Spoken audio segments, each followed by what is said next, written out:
What's the worst mistake you ever made when texting someone? So, I know a girl, she's 15, and I'm not quite sure what she has, but I do know she's mentally challenged. She's the sweetest little girl I know, heart of gold and extremely generous, and friendly. She's taken quite a liking to me, and her parents say she apparently doesn't stop talking about me at the dinner table, or whenever she gets the chance. I think she sees me the same way younger kids find high schoolers cool. She's recently taken an interest in building her own wardrobe. She didn't care much aside from preferring certain colors and prints, and her mother apparently bought most things for her, but she's begun to develop her own taste fashion-wise.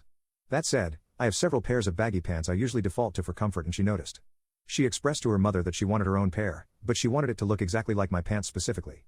Now, baggy pants often have different looking fits depending on its dimensions and whoever's wearing them, and after hours of her mother taking her to different shops, they weren't able to find one that looked just like mine did, and fitted on her exactly like mine did. Lisa decided to send me a message once they reached the last shop, and she told me what she was doing. I go, I'll help. Like the dumb F that I am. God, if I could just ask to turn back time, I would have tossed my phone and myself down a whale's colon in the hopes that would save me from the day's humiliation. But as we are all just men, I was powerless. She found one that looked quite similar to mine, and she tried it on.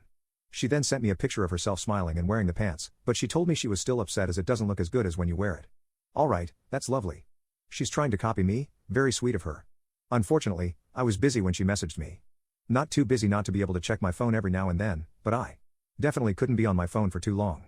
So, I took a look at the picture she sent and decided it wasn't baggy enough and she had pulled the pair far too high up her waist. Again, I couldn't type for too long. I deliberately kept my responses short. I responded, bigger. Pull it down a little too, waistband should be around your belly button, perfect, right? Wonderful advice from a guy she thinks is cool. But no, of course not. I placed my phone back into my pocket, happy with myself. I thought about wearing the pants that matched the color of what she had tried on when we meet again. But God is not merciful. In fact, God has forsaken us all. The second message never sent. Vigor, it's a single word and it sounds dry and uninterested. But surely sounding dry and uninterested in a conversation with a mentally stunted girl isn't too much of a sin, right? That wasn't my sin, unfortunately. And it's probably time I should mention Lisa is a black girl. Now, ladies and gentlemen, please open your keyboards and spot the letter B with me.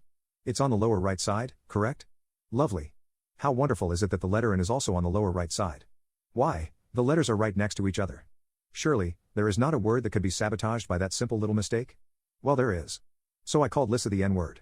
Hard are perfectly spelled.